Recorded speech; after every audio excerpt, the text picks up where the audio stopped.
Hey everybody, I'm back. I know it took a minute, and I haven't been posting a lot, but there's just been a lot going on. Dentures, still can't see them, and unfortunately, I don't have the money to do anything about it. So, whatever. And I'm not going anywhere to, you know. Anyway, I said that I would tell you what started my health anxiety.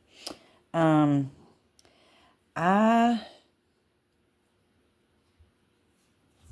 it was January 26th of 1996. Sad that I know that date, but that was the date my life changed forever, for not the better. I was going to college, and I was in microbiology class, and I was at the top because it was one of those rooms that there was a level here, level here, level here, and the teacher was at the bottom. I was at the very top. And I'm sitting there, listening to him, and all of a sudden I break out into this cold sweat. Like I'm burning up, but it's like I'm cold, and it felt like I had like sweat all over me. And I was like, I don't like this. So I get up, I go out to the hall. I was going to go get some water, and my vision did this. Like it just went a circle black, and then I was out. I wake up on the ground. Went over my eyes, there's the ceiling, and I landed on the tile floor with concrete underneath. So, I hit my head pretty good, and I was like, holy crap. So I go down, they had this was the science building. So all the sciences and stuff was taught here, and they have like a central office where, So I went down there, and they had just a regular chair, and I walked in there, and I sat down and said, I just passed out in the hall, and I fell off the chair, passed out again. My mother worked in another building at the same campus, so they called her, and they called the college nurse to come over, and I'm still sitting there laying on my back with my feet elevated, and they're telling me, are you okay? They took my blood pressure. It was 120/80, 3 times in a row, 120/80. That's like perfect blood pressure. Like, that's what you aim for. And they kept asking me, could you be pregnant? Could you be pregnant? Could you be pregnant? I was like, no, because, no. So, they say, well, we'll release you, and your mom can take you to the hospital. So we go down to a hospital down the road, and good Lord, that hospital sucks. But the ER doctor that was working, no, that was another time. Sorry. I went in, and I had like a big old goose egg on the back of my head, like it was big. And that's from where I passed out in the hall and hit the floor. So they did a CAT scan, and they did an x-ray, and the doctor comes back and says, you have a sinus infection.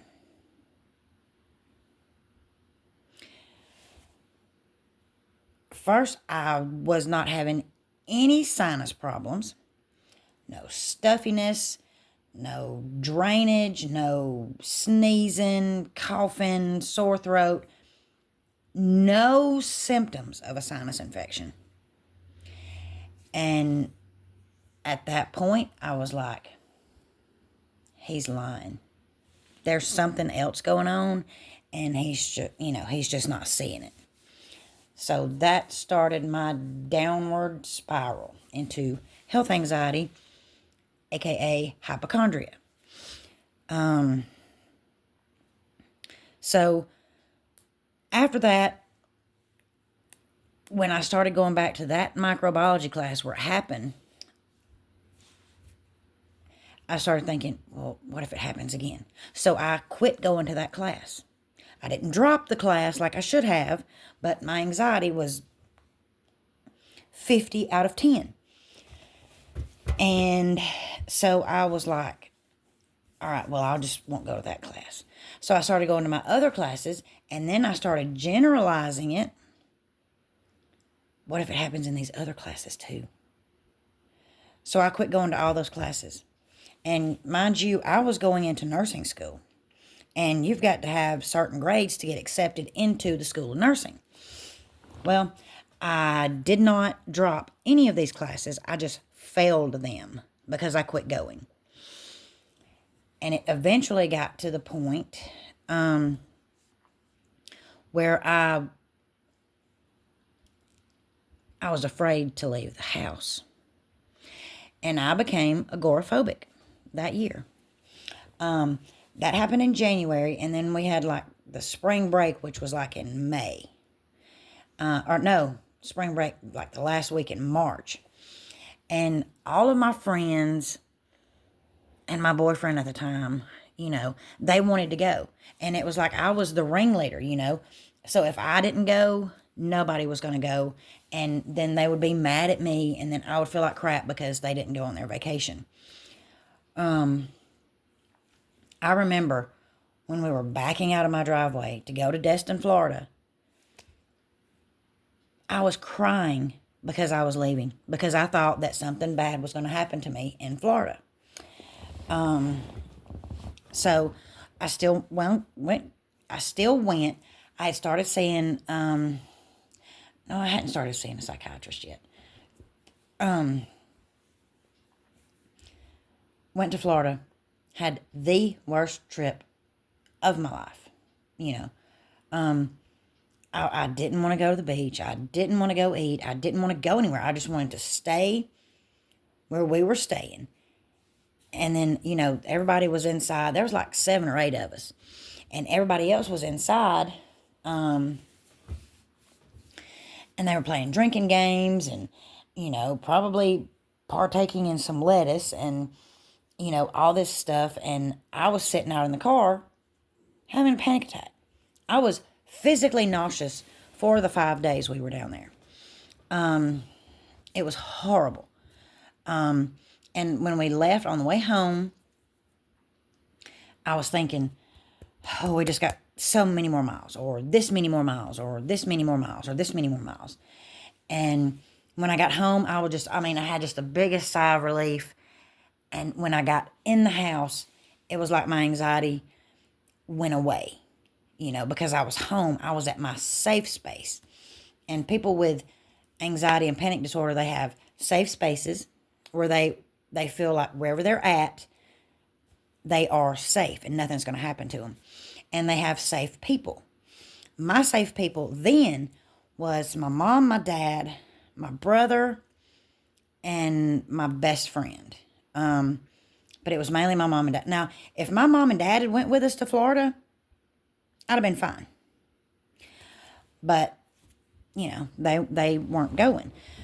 But I became agoraphobic after that. Like, I would barely leave my bedroom. I would come out, go to the kitchen, get something to eat, blah, blah, blah. For like 7 or 8 months, I didn't leave my house. I barely left my room. And my best friend, he come over, and I honestly think that he wasted his life for a year. He'll tell you he didn't, but I think he did. He came over every day. And then about 8 months into it, he said, do you want to go fishing? And I was like, yeah, let's go fishing. So we went out to, we went fishing. And I could go to that place and back with him. If I was with him, I was like, well, if I'm with him, nothing's going to happen because I know he'll take care of me. So that's how you get your safe people. And then I had started seeing a psychiatrist, and their first line of defense is, let's put a Band-Aid on this open arterial blood flow, instead of going to the source and finding out. The health anxiety that I have is I am afraid of death. That is called thanatophobia. I don't know what triggered it. I don't know. I had a wonderful childhood, was not abused, was not beat, was not bullied. I mean, people made fun of my hair, but I had bad hair. I really did. But it wasn't that bad. Compared to what's going on nowadays, no, this was a cakewalk. I just wasn't popular. And that was fine because I wasn't cute in school. I wasn't. And unless you were cute, you wouldn't do anything. So, I was just pathetic feeling. Well, so they put me on, what was it? It was Xanax. At first it was PRN as needed. And I swear the psychiatrist I went to, when I would talk to him and tell him, this would be him. Mm-hmm. Yes, ma'am. Yes, ma'am. Yes, ma'am. He never interacted. His bedside manner, he could have been a corpse and I'd got the same. Yeah. So he just gave me medicine. And he put me on imipramine, I think was the first one. And that's like an old school one. It didn't really help. And then I did Lucinda Bassett, Attacking Anxiety. And it was like this. Back then, it was cassettes. If you're young, you're not going to understand what cassette tapes are, and that's fine because I'm a fossil. But it was 12 cassette tapes in this little box, just real, and it had like a workbook to go through with each cassette tape had a certain topic. And you would spend like a week or 2 weeks on one cassette tape, and you'd be working in the journal or whatever. And you had these little cards, that went along with the weeks about how to change your self-dialect that you're talking, That did help for a while. Eventually, I was put on, I think I was put on Xanax every day, and it wasn't PRN anymore. It was just every day. So when I was like that, I was like, okay. I remember I was working at CVS. I was a pharmacy technician. And I'm just sitting there filling prescriptions, blah, blah, blah, doing whatever. What would you think? Okay. My whole left arm goes numb, completely numb. And I'm like, I'm having a heart attack. And I'm freaking out. So I called my daddy, and he was like, and my dad, he tried so hard to fix me, but he couldn't. There was just, you can't. I don't really know how to fix it, how to fix me.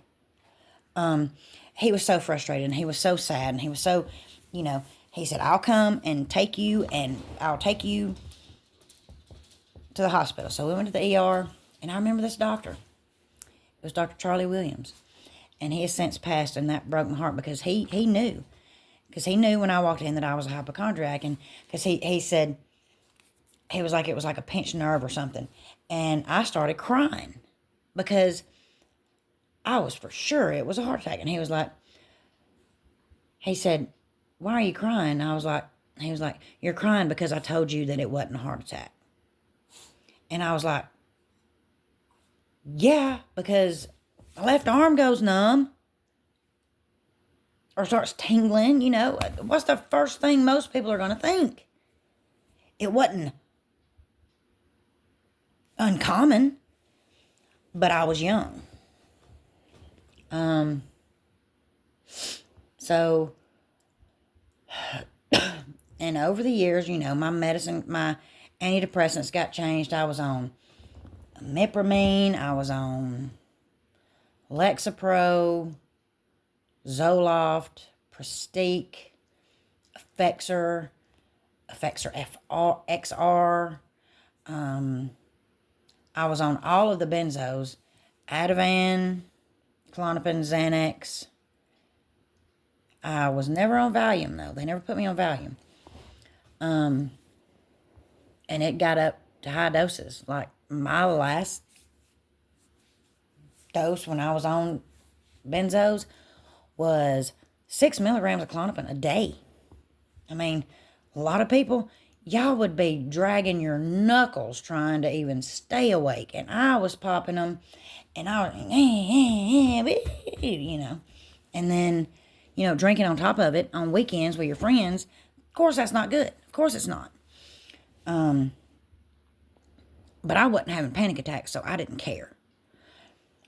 That's what started it. So I just wanted to, you know, start the series by discussing that, because I think there's too little focus on mental health in this country right now. That has got to be the forefront, because with everything going on at schools, at wherever, you just got to know that it would be better had mental health been addressed, because and you know, that'll be different. That'll be for another post. But I just wanted to tell you, and I really, really hope that I can save somebody the grief that I went through, am going through, and that I'll probably never get past. I don't want you to waste your life, because I've wasted my life, and I have got so many regrets. I will tell you about the regrets. It's disgusting. I mean, there's no telling what I could have been, where I could have been, who I could have been, if I wouldn't have let this destroy me. And it's still destroying me, because nobody can help me. I've tried everything. So I just want to help somebody, just so they won't be like me. I honestly think it's too late for me to get help, because if I would have been helped, I'm 49 years old, and my brain is so wired the way it's been that I don't think I can change it at this point, because it's been going on for so long. So if you can relate, or you know somebody who might look or sound like they have the same issues that I do, like, subscribe, send them my videos, share the videos, because health anxiety it's crippling. Panic attacks are crippling. And unless you've had one, you wouldn't understand. And if you haven't had one, I'm happy for you. Be so grateful that you don't understand. Because anyway, go out, be a blessing to somebody tomorrow. Hold a door open. Smile at somebody, because you never know. Your smile might be the one thing that keeps them from going home. And just be a blessing to somebody tomorrow. Doesn't have to be monetary or materialistic. Just go out and be a blessing to somebody tomorrow. And know people are fighting battles that we know nothing about. You know that. So be a blessing, and I'll see you on the next one.